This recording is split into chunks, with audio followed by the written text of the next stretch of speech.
Well, howdy, howdy, howdy. I am the internet's dorky grandpa. Glad to meet you. Hope you'll stay. Well, howdy, howdy, howdy, nearly senior citizen here. Greetings, boys and girls, and welcome to this, my second reaction video of the day. For a moment, I forgot exactly what it was. I had to think about it. It was like, oh yeah, reaction video. In fact, my second one. And in fact, this is IMMORTAL TECHNIQUE performing You Never Know. But not just that. Apparently, this is another short film based on the actual video. And so instead of just somebody making a goofy video, they actually made a short video movie type thing. Fish, moose, banana. I don't know where I'm going. I'm losing my mind. I'm just losing my mind. Wonder if the hamster stole it. Did you steal my mind? I think he stole my mind and then he ate it.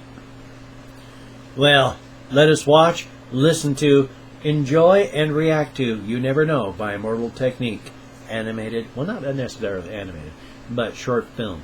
Right now. Don't chew on that though, Fuzzy. Come on, let's watch this.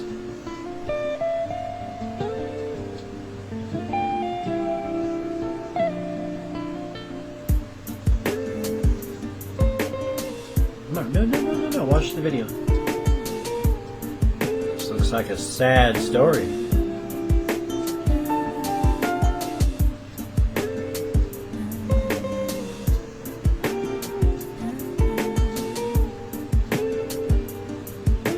What is this? She was on her way to becoming a college graduate. Wouldn't even stop to talk to the average kid. The type of Latina I'd sit and contemplate marriage with. Fuck the horse and carriage shit. Her love was never for hire. Disciplined intellectual beauty's what I desire. Flyer than Selma Hayek or Jennifer Lopez. Everyone told me kicking it to her was hopeless. At first I just thought she didn't mess with broke kids. The thug niggas always talking about how they smoke kids, but the rich sniff coke kids got no play. I'm not even interested what her body language would say. Everyone around the way gave up trying to get in it, cause it didn't matter how good your game was, she wasn't with it. All the block bitches was jealous but wouldn't admit it. Talk shit and deny to everyone that they did it, cause they regretted the long list of niggas that they let hit it. And no one ever gave them shit except McDonald's and did it. Smoking weed with thoughts of envy whenever they lit it. She spoke intelligently and they bit it, always trying to copy, but when they tried to use her vocab they sounded sloppy. She had a style all her own, respectful and pure. I was sick in the head for her and there wasn't a cure. Doesn't sound bad.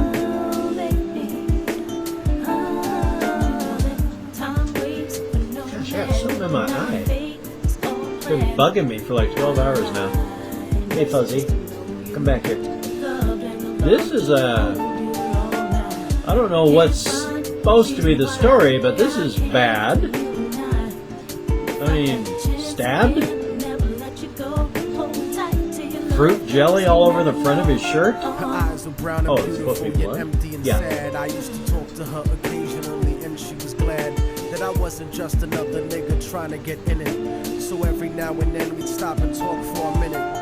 I didn't have a gimmick, so the minutes turned to hours. On her birthday, I gave her a poem with flowers. Then I took her out to dinner after her cousin's baby shower. We talked about power to the people and such. We spent more time together, but it was never enough. I never tried to sneak a touch or even cop a feel. I was too interested Hamster went crazy over there across the room. Honest and complete. She would always call me cariño.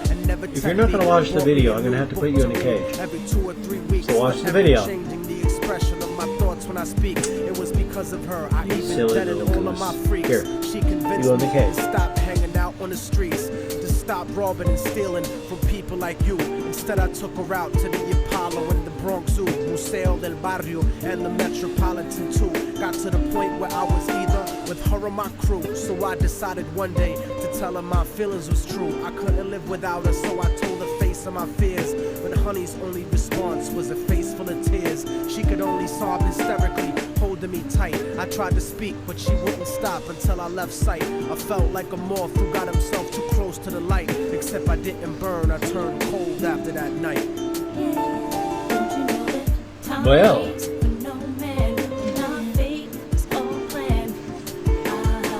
so you finally admitted your true feelings to her, and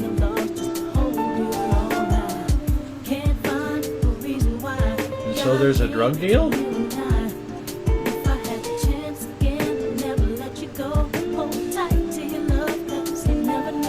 I went on with my life, college and my career. Ended up locked up like an animal for a year, where the COs talk to you like they were the overseer. Then I got sent to the hole when my exit was near.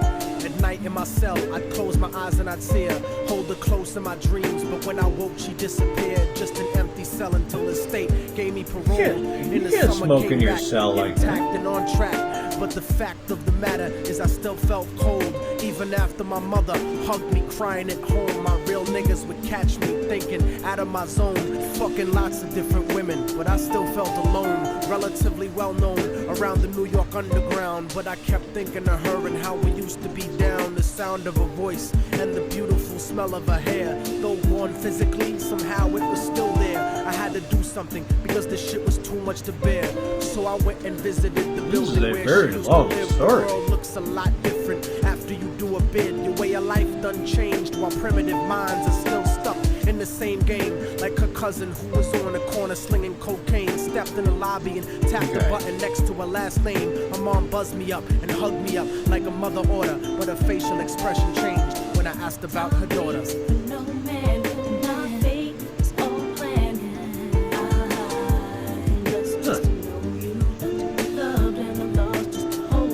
That doesn't look like anybody's mother.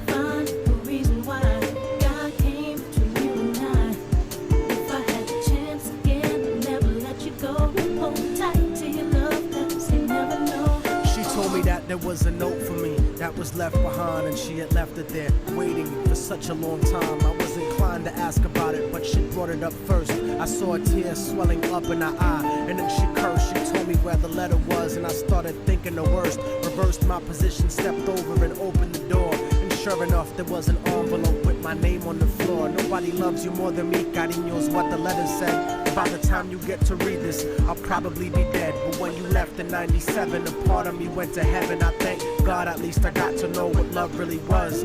But it hurt me to see what true love really does. Cause even though we never made love, you were all that there was. It was because I loved you so much that I had to make you leave. You made me doubt the way I thought. You made me wanna believe. And then I slipped up and I let you get close to me. It was hard to not be openly when people spoke to me. This was not the way I thought my life was supposed to be.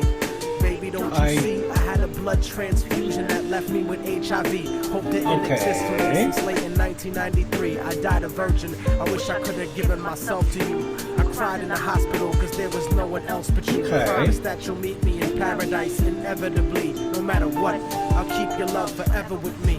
Well, that is terribly sad, isn't that? It's still a blur, but I remember wishing that I was dead instead of her. She was buried on August 3rd. The story ends without a sequel. And now you know our technique. Don't fucking fall in love with people. Hold the person that you love closely if they're next to you.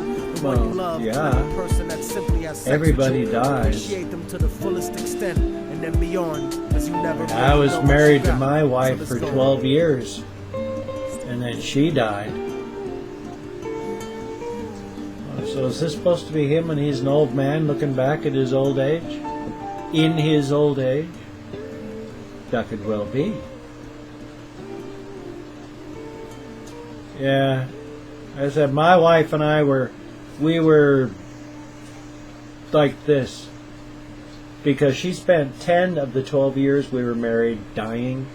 And so we slowly, our orbit of life just got closer and closer and closer until we spent all of our time in each other's presence. We were 24 hours a day. And I stayed awake to make sure that she was safe, and we were all that each other needed. And then, of course, she just kept getting sicker until she died. And now, at last, I can finally talk about that sort of thing without just bursting into tears over it. It doesn't feel good, but I can do it.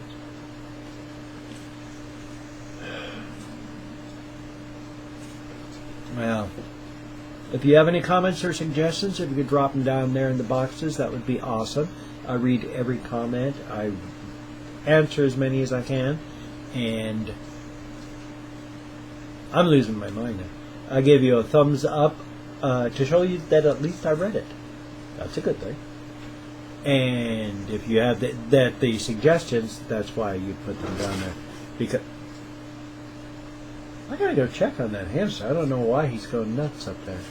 Weird. He's by himself. He's just freaking out. It's Pat nervous. Pat nervous is very nervous. Yeah, any comments, just put them down there. Suggestions, of course, please put them down there. If you don't suggest something, I can't react to it. If you don't suggest it, it can't get chosen. And if it doesn't get chosen, then I can't react to it. And if I don't react to it, well, obviously the planet's going to fall into the sun. There's also links down there. You can check those out. If you could help donate through either GoFundMe or become one of my Patreon.com patrons, that would be awesome. I don't have anywhere near enough money this month, and it is not good. I need cannabis for pain control, and I don't have enough. In fact, my hand, because I can't smoke enough even now to control my pain adequately, my hand hurts a lot more than it has. And I don't want to have it keep hurting so bad I lose it entirely. Or worse, not be able to walk.